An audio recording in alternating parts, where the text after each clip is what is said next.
Hello and welcome back to the Drive School.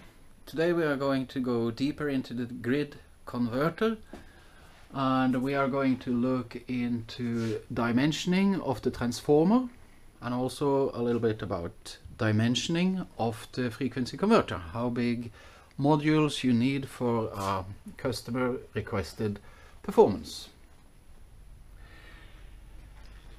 We start with a battery, because the battery vendor will have some voltage for its state of charge 100%, and let's say this is 810 volts in this case, and when it's fully depleted, state of charge is 0, it's 600 volts.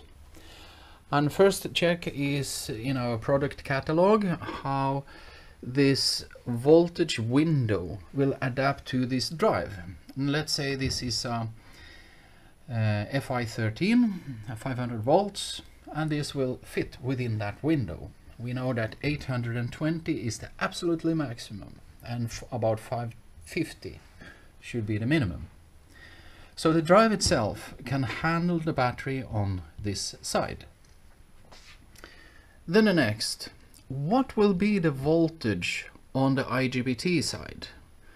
And that will also determine what the transformator ratio would be. First thing, there is one thing that you absolutely don't want with a battery, which can cause a fire and destruction of a very expensive battery. And that is that uncontrolled current going into the battery from the grid. Is that possible? Yes, because inside the frequency converter there is blocking diodes, and these point in this direction, which means as long as the voltage is bigger on the battery, it blocks. But if the voltage on the AC side is bigger, then the current will flow into the battery and you will have uncontrolled charge of the battery. So this is important to adjust the voltage levels here so that the diode rectifier current cannot charge the battery. If we look at the frequency converter a little bit more detailed, this is how it looks. You have the IGBT side here with the AC coming from the grid, and you have the capacitor for the DC link, and then you have your battery. And the battery vendor told us that from 600 volt minimum to 810 volt is the operating range for this one. The frequency converter is just a standard piece of hardware, same as used for motor control, and it has got these freewheel diodes over the IGBTs. What does that mean? It means that if the voltage on the outside AC grid is bigger amplitude than the DC link voltage, the voltage will push through these diodes and into the DC link and directly into the battery. So this is uncontrolled current going to the battery. We don't want that. So it means that this voltage maximum should be lower than what the diode rectifier can supply to the DC link. What is the ratio between the voltage here and the voltage here? Well, the calculation between the DC side and the AC side is like this. The voltage on the DC side, you can then have the AC voltage multiplied with the square of 2 and then a 10% control margin, as we call it, and this is about 1.6. So the ratio between the DC side and the AC side should be about 1.6. The battery vendor, they tell us that they will have a voltage maximum 810 volts. What is that on the AC side? That is 810 divided by 1.6. So it means fully charged battery, you could accept a AC voltage up to 506 volts. That would mean you could push AC 506 volts without any damage when the state of charge is 810 volts. So, what about state of charge almost 600 volts, 0? Same calculation, 600 volt divided by 1.6. We come down to 375 volts on the input side. It means any voltage bigger than 375 will create a current uncontrolled into the battery. So we have to stay with a voltage on this side which is lower than 375 for not having uncontrolled charge. And this will give some values for the transformer, because the AC grid sits there, 690 volts, and the transformer will then create a voltage on this side, and we don't want that voltage to be higher than the 375. To have some margin, maybe 350 is a good number. Now that we have calculated our transformer, we know that the drive will be working with a voltage of about 350 volts on the IGBT side. Not too bad, because when we are pushing current in this direction, there will be a voltage loss over the filters. The choke, capacitor, and this transformer. Remember that the transformer have an impedance of 4%, so there will be a voltage loss here. You could have a voltage loss of about 5 to 7%, and in a 690 volt system you will in practical see a voltage loss, when you have full load of the system, a voltage loss of about 50 to 60 volts.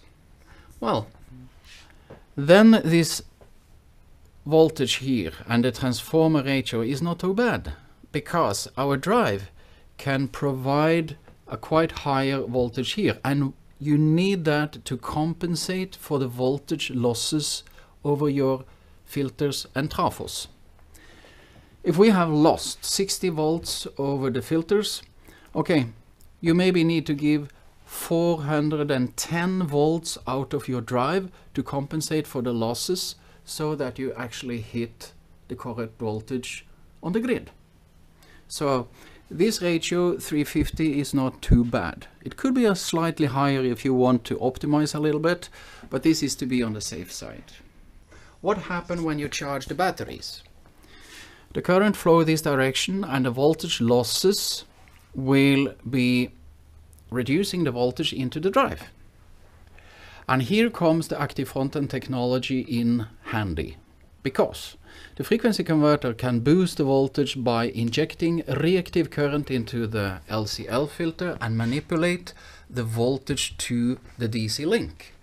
So when the current is flowing in this direction, it is Jaakko Ollila, fantastic active front-end technology that actually using the LCL filter boosting the voltage to make this current flowing. And if you think that this charging current is a slow trickle current, think again. In peak shaving, this current can be thousands of ampere to compensate for peak shaving on the ship grid. We're now going to take a look at the dimensioning of the drive and the transformer, how many kilovolt amperes and how big drive it should be. It can deliver 1000 amperes both for the discharge and the charge, and total capacity is about 600 kilowatt hours. How many kilowatts will that be? The power will be voltage multiplied with the current, and you will deliver 810 kilowatts with this battery. So it's typically a battery for a thruster on a DP class ship. How long can you supply this 810 kilowatts? Well, for the first, the voltage of 810 volt will not be 810 volt unless the state of charge is 100%, so the voltage will drop off. But in theory, you could have 45 minutes of 810 kilowatts when the voltage drop off with the state of charge less. So we are talking about something close to a half an hour with this power. Calculating the size of this 500 volt drive. Frequency converters are sold by the amperes. We know that the customer wants to transfer 810 kilowatts. But we know that the voltage in this point can be as low as 350 volts. So to calculate the current in the absolutely worst scenario, we need to calculate at a voltage of 350 volts, which will be a higher current on the AC side. The power in AC is the square of 3 multiplied with the voltage, current and the cosinus phi. Turn it upside down and the current, that is the dimensioning of the drive, will be the power divided by the square of 3 voltage cosinus phi. And in this case we will see that you end up in a drive carrying 1572 amperes. When you start asking the customer about the battery, and especially the battery vendor, then there might be some limitations in current when the voltage is in the max and minimum of the state of charge. So they have to do some kind of compromise. And a good compromise here would be to reduce the power demand a little bit so that it fits into our product catalog. I would like to use a FI13 on this drive. And a FI13, that should be the 1450 ampere drive. And when it's used for grid converter, it is rated down a little bit because of the switching frequency and used as a power conversion. Then the down rating should be from 1450 ampere to 1300 ampere. In our catalog we will find some kind of drive. Already now I have advised my customer to go for a air-cooled drive, so let's see if something here would fit the task. 1572. We look into the drives for 500 volts and we find that the FR13 is suitable. Here is one nice 1450 amps, D-rated for grid converter, it's 1300 amperes. Okay, I could upgrade to the big frame 14 and then I have 1770 amperes down rated to about 1500. This is a really worst case scenario calculation. And in this case a frame 13 is fit for the task. So we decide for the frame 13 the drive that is 1450 ampere. One other very nice thing I can see here is that the short circuit performance is extremely good. It makes it fantastic for blowing fuses, and we will come back to that in the next training course for the current cutter and the selectivity. But this is also an important number for us, that is the capability of blowing fuses with the current cutter. Impedance in the secondary part of the transformer should be 4%, so it creates a nice sinus filter. That is one thing. How many kilovolt ampere? I have agreed with the customer to buy the frame 13 drive, which is a 1300 ampere drive. I also told them that in the price list you should add 20% for the license fee for grid converter. Okay, 1300 ampere as grid converter. The transformer need to handle the current of 1300 ampere on the 350 volt, which the calculation is the square of 3 multiplied with the voltage and current. We have a requirement for kilovolt ampere, 788 kilovolt ampere. That is a minimum, so it doesn't hurt if they buy slightly bigger, but that is the absolutely minimum for this plant. I don't want to use my frequency converter and transformer capacity to handle too much reactive current. I don't get paid for reactive current, and neither does the customer, so let's minimize it. How to do that? What is reactive current? Reactive current in the system occurs when I miss the grid voltage. Let's see the drive give too little voltage. There is a gap between what I provide from here at this point and what actually the ship or city grid is. And this voltage difference will drive a current through. And all the iron in my transformer have to carry this, my IGBTs in the drive have to carry this, and I don't get paid for it, so let's minimize it. And the answer is quite easy.